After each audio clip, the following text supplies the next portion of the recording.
Hi, my name is Tato Chip, and this is a quick 100-mile report on Aventon Soltera 2. So I got this bike about 2 months ago, and I put the 100 miles on it since then on using 3 charges, and I'm still at about 52%. So range has been pretty good. I like that. Kind of sometimes wish I had a little bit more top speed, but 20 miles an hour is usually pretty good on the roads where I'm at. So I could say that's pretty good. It's the amount of assist is about what I expected out of the bike. So I still end up getting a decent amount of a workout when I'm trying to keep it up at the top speed. A couple accessories that I got, the pannier, the saddlebags. I think they're pretty good, but the only thing I would prefer is if this were like a zip up instead of just it flops over and then you cinch it down with this clip here.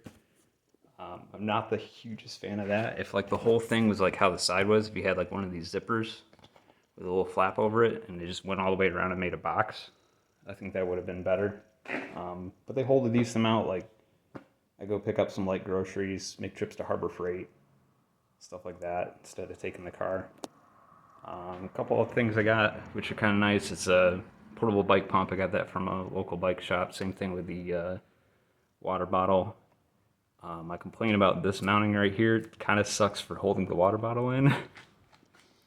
So I would suggest getting a water bottle that has like some sort of locking mechanism.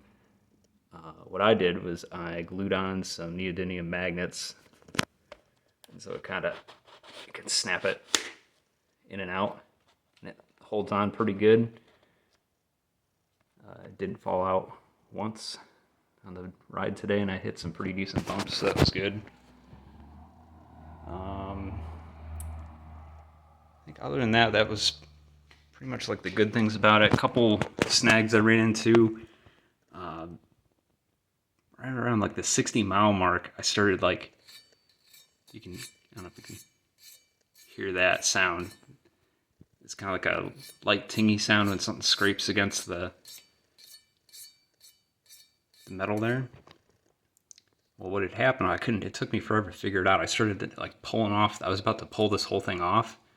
And then halfway through pulling it off, I realized that this wire here was rubbing on this back side of this.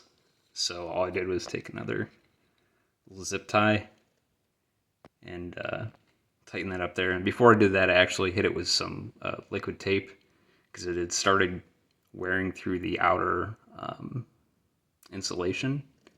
And so just to be sure, I gave it a couple coats of liquid electric tape and just built that up so that it shouldn't have any problems. It hadn't worn through the insulation yet, so I'm not really worried about a short.